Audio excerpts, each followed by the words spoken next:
આજે મહાકુંભનો 42મો દિવસ છે। મેળાને આડે હવે 3 દિવસ બાકી છે। છેલ્લા વીકેન્ડ પર ભક્તોની ભારે ભીડ વધી છે। મધરાતથી જ સંગમ તરફ જતા રસ્તાઓ ભક્તોથી ભરેલા છે।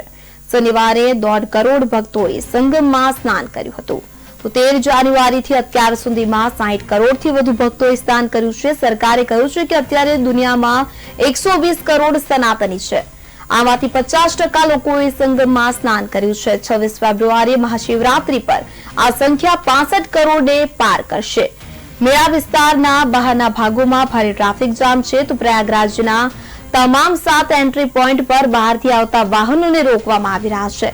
ડીજીપી પ્રશાંત કુમારે કહ્યું કે તમામ 7 એન્ટ્રી પોઈન્ટ પર ટ્રાફિકને સંભાળવા માટે એક અધિકારી તૈનાત કરવામાં આવ્યા છે।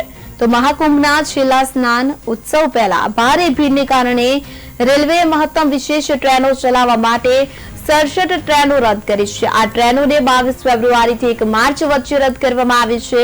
તો ઉત્તર મધ્ય રેલવે દ્વારા બહાર પાડવામાં આવેલી યાદી મુજબ 22 ફેબ્રુઆરીના રોજ 4 અને 24 ફેબ્રુઆરીએ 13, 25 ફેબ્રુઆરીએ 10, 26 અને ફેબ્રુઆરીએ 7, 27 ફેબ્રુઆરીએ 13, 28 જેટલી ટ્રેનો જે છે તે રદ કરવામાં આવી છે।